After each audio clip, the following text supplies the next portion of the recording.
बिहार की राजनीति में इन दिनों हलचल तेज है और इसका बड़ा कारण है विकासशील इंसान पार्टी वीआईपी के प्रमुख मुकेश सहनी का डिप्टी सीएम बनने का सपना, जो अब चकनाचूर होता नजर आ रहा है क्योंकि आरजेडी के ही वरिष्ठ नेता और पूर्व मंत्री अब्दुल बारी सिद्दीकी ने साफ शब्दों में कह दिया है कि महागठबंधन में इस तरह का कोई वादा या कमिटमेंट कभी नहीं हुआ है। सिद्दीकी का यह बयान मोतिहारी में एक कार्यक्रम में मीडिया से बातचीत के दौरान आया, जहां उन्होंने बीजेपी जेडीयू गठबंधन के साथ साथ महागठबंधन के अंदरूनी मामलों पर भी अपनी राय रखी। उन्होंने कहा कि कोई भी अपने मन से कुछ भी दावा कर सकता है, लेकिन गठबंधन में सीट बंटवारे और पद को लेकर जो भी बातें होती हैं वे तय प्रक्रिया और सहमति से होती है और मुकेश सहनी के डिप्टी सीएम बनने को लेकर कोई चर्चा या सहमति नहीं बनी है। इस तरह सिद्दीकी ने सीधे सीधे सहनी को महत्वाकांक्षाओं पर पानी फेर दिया है। अब सवाल यह है कि क्या मुकेश सहनी आगे क्या करेंगे, क्योंकि उनका अतीत भी बताता है कि वे अपनी मांगों को लेकर हमेशा मुखर रहे हैं, चाहे एनडीए हो या महागठबंधन में। उन्होंने कई बार सार्वजनिक मंचों पर भी कहा है कि वे अपने समाज यानी निषाद और मछुआरा समुदाय के लिए राजनीति कर रहे हैं और इसी समाज को राजनीतिक शक्ति देने के लिए उन्हें 50 से 60 सीटों की जरूरत भी है। सहनी का मानना है कि बिहार में कोई भी पार्टी उनके समाज को इतनी सीटें और हक नहीं दे सकती, लेकिन वे इस मुद्दे पर समझौता करने के बजाय लगातार अपनी बातें रखते आए हैं। अतीत में उन्होंने बीजेपी और जेडीयू के साथ रहते हुए भी अपनी सीटों की मांग को लेकर दबाव बनाया था। हालांकि बाद में मतभेद बढ़ने पर वे एनडीए से अलग हो गए और महागठबंधन में शामिल हो गए, लेकिन यहाँ भी उनकी महत्वाकांक्षाएं कम नहीं हुई। डिप्टी सीएम पद की दावेदारी को लेकर उन्होंने हाल के दिनों में अपने भाषणों में कई इशारे दिए हैं। वहीं अब्दुल बारी सिद्दीकी ने इस बयान के बाद साफ हो गया है कि फिलहाल उनकी यह मांग महागठबंधन के एजेंडों में नहीं है। सिद्दीकी ने इस मौके पर बीजेपी पर भी जमकर हमला बोला, खासकर मतदाता सूची के विशेष गहन पुनरीक्षण को लेकर। उन्होंने कहा कि बीजेपी के नेताओं के बयानों से लगता है जैसे उनकी अपनी नीयत पर सवाल उठ रहे हैं। उन्होंने तंज कसते हुए कहा कि चोर की दाढ़ी में तिनका वाली कहावत यहाँ बिल्कुल फिट बैठती है। वहीं बीजेपी नेता अब कह रहे हैं कि बांग्लादेशी घुसपैठिए आकर वोटर बन गए हैं। अगर यह सच है तो यह केंद्र सरकार की बड़ी नाकामी है, क्योंकि केंद्र में बीजेपी की ही सरकार है। वह यह उनकी जिम्मेदारी है कि देश में सीमाएं सुरक्षित रहें और मतदाता सूची में कोई अवैध नाम ना जुड़ सके। ऐसे में अगर बांग्लादेशी वोटर बन गए तो इसका सीधा मतलब है कि सरकार अपनी जिम्मेदारी निभाने में नाकाम हो रही है।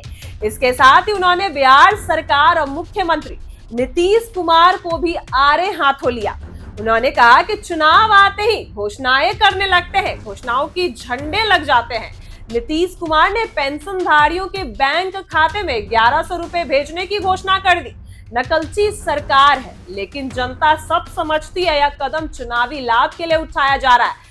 अब सवाल यह भी उठ रहा है कि जब महागठबंधन के बड़े नेता ने ही मुकेश सहनी की डिप्टी सीएम की दावेदारी को खारिज कर दिया है, तो मुकेश सहनी की आगे की रणनीति क्या होगी?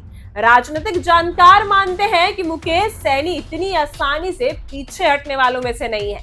उनका पूरा राजनीतिक करियर इस बात का सबूत है कि वे अपने शर्तों और मांगों को आखिरी समय तक बनाए रखते हैं। संभव है कि आने वाले दिनों में वे महागठबंधन के अंदर दबाव की राजनीति करें, और करनी भी चाहिए। सीटों की संख्या को लेकर बड़ा बयान दे या फिर नए विकल्प तलाशने लगे, एनडीए में चले जाएं। कुछ लोग तो यह भी मानते हैं कि अगर महागठबंधन में उनकी मांगे पूरी नहीं होती तो भविष्य में वो एनडीए की ओर भी रुख कर सकते हैं, क्योंकि अतीत में उन्होंने गठबंधन बदलने से परहेज नहीं किया। हालांकि फिलहाल वे खुद को अपने समाज के सबसे बड़े नेता के रूप में पेश करते आए हैं। उन्होंने कई बार कहा कि चाहे वो सत्ता में हो या विपक्ष में, वे निषाद और मछुआरा समुदाय के हक की लड़ाई हमेशा लड़ते रहेंगे और इसके लिए उन्हें पर्याप्त सीटें और मजबूत पद चाहिए। इसलिए उन्होंने डिप्टी सीएम की पद की मांग की। उनकी यह रणनीति उन्हें अपने समर्थकों के बीच लोकप्रिय बनाए रखती है, लेकिन साथ ही यह उन्हें राजनीतिक रूप से अस्थिर स्थिति में भी डाल देती है, क्योंकि बड़ी मांगे पूरी ना होने पर टकराव की स्थिति बन जाती है। कुल मिलाकर अगर देखा जाए तो अब्दुल बारी सिद्दीकी के बयान ने महागठबंधन में मुकेश सहनी की स्थिति को लेकर एक नई बहस छोड़ दी है। अब देखना होगा कि मुकेश सहनी इस चुनौती का सामना कैसे करते हैं। क्या वे समझौता करेंगे, दबाव बनाएंगे, या फिर एनडीए का रुख उठाएंगे, या फिर नया राजनीतिक कदम उठाएंगे। आने वाले चुनावी मौसम में इस पर सबकी नजर रहेगी, क्योंकि बिहार की राजनीति में एक छोटी सी हलचल भी बड़े बदलाव की वजह बन जाती है। वहीं मुकेश सहनी का डिप्टी सीएम पद अगर उन्हें नहीं मिलता तो मुकेश सहनी इस पर क्या रुख अपनाते हैं? क्या वो महागठबंधन को छोड़कर कोई नई पार्टी या एनडीए में चले जाते हैं, या फिर अपना दबाव कायम रखते हैं? क्या तेजस्वी यादव के साथ रहते हैं, या फिर जेडीयू या फिर एनडीए में चले जाते हैं? फिलहाल अब्दुल बारी सिद्दीकी का यह बयान चर्चा का विषय बन गया है, क्योंकि वो भी महागठबंधन के बड़े नेता माने जाते हैं। और महागठबंधन के अंदर जो चल रहा है, महागठबंधन के अगर बड़े नेता ने ही दावा कर दिया है कि मुकेश सहनी को डिप्टी सीएम पद नहीं मिलेगा, ऐसा कोई बात ही नहीं हुआ है, तो या फिर एक बड़ी चर्चा का विषय बन जाती है। क्योंकि हमेशा मुकेश सहनी हमेशा ये कहते आए, सार्वजनिक मंचों से भी कहते आए कि उनको डिप्टी सीएम बनना है और 50 से 60 सीटें चाहिए। उनका हमेशा से यही दावेदारी रही है, क्योंकि उनको यही लगता है कि हमेशा से वो निषाद समाज और मछुआरा समाज को इतनी सीटें और इतना हक कोई नहीं दे सकता, इसलिए वो अपनी मांगों को हमेशा रखते आए हैं। वहीं अब अब्दुल बारी सिद्दीकी का यह बयान उनको क्या महागठबंधन से बाहर करता है, या फिर मुकेश सहनी तेजस्वी यादव और महागठबंधन पर यह दबाव बनाए रखते हैं?